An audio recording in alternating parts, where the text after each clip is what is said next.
What is a life worth living? The simplest test to whether you are creating a life worth living is in how you answer this question. Imagine you died and found out eternity is exactly what you're doing now. The question is your life sufficiently full and rich in opportunities and adventures and internally satisfying that you could spend eternity enjoying yourself exploring all that is available to you? Of course, there are always things like and dislikes in life, but if you can answer yes to this question, then you are creating or moving towards creating a life worth living. It is fully expected that you would answer yes to some parts of your life and no to other parts. The recommendation is to continue what you are doing. If you answer no to any part of your life, then you may want to consider what changes you will need to make to create that life worth living. In listening what is said here about a life so rich and satisfying, you may feel such a life is not possible. However, in taking the journey into the exploration of our creativity, it was observed that such a life is open to all of us. We just need to understand how to access it. And it was observed that in seeking and exploring to create such a life, that in itself, that seeking and exploring provided such an inner satisfaction. Now, it needs to be understood a life worth living is not a life without challenge, difficulties, and obstacles to be overcome and sometimes even endured. It is not a Pollyanna life. Rather, what one finds in a life worth living is there is an inner peace and contentment and an inner knowing all is unfolding as necessary.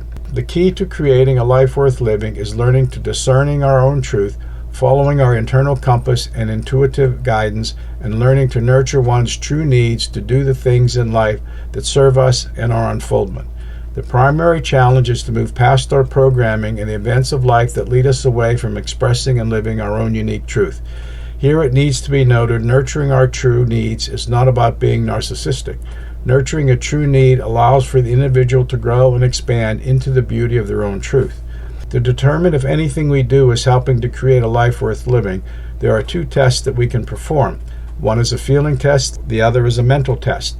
We can apply these tests to anything we do in life. The feeling test.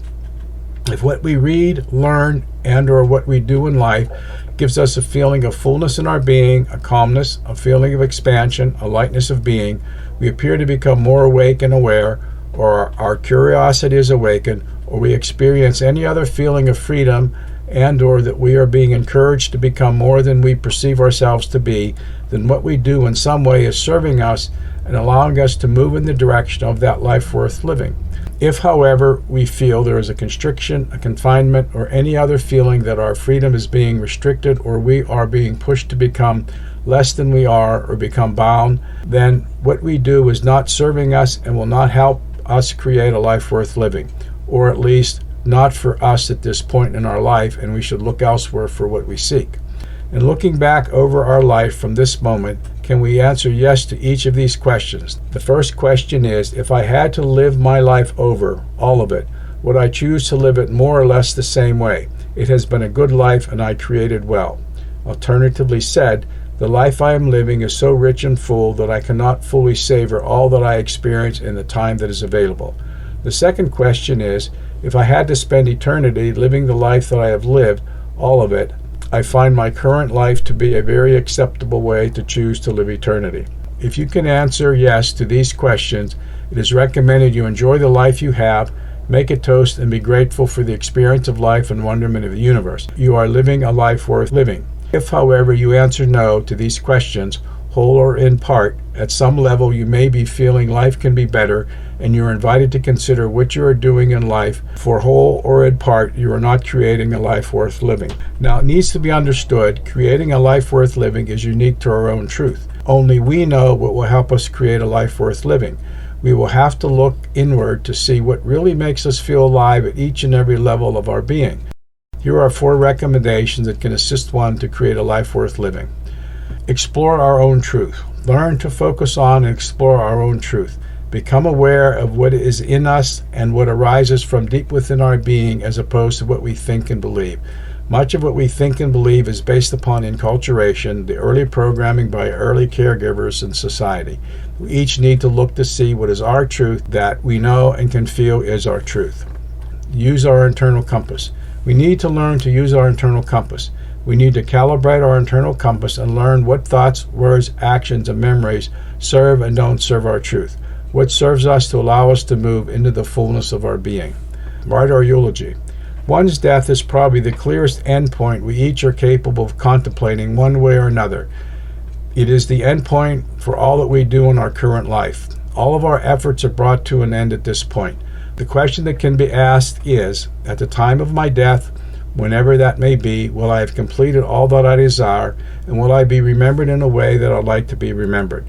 The question, of course, raises the issue that we normally don't know when we will die, and begs to ask the question, am I living my life such that I am moving closer and closer each day to what I wish to create in my life, and with my life such that if I died today, I would have gotten as far as I possibly could? If we write out our eulogy and look to become it, we can live our life every day in a way that it is being fulfilled no matter what the moment is when we die. Creating the future. One of the more intriguing questions we can ask about life is, how long do we need to live in the present before we arrive in the future? What needs to be realized, we are creating the future every moment we live by the choices we make. What we know about the future is that it will most probably be a combination of the past and that which is unknown. The unknown we have no way of knowing as to what to expect.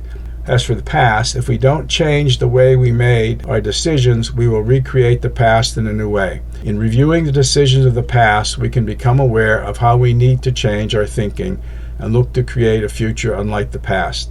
Although we may not know what the future holds, looking to the future, reflecting on how wisely or unwisely we made the decisions in the past, will cause us to create a future more to our liking than one controlled without our input.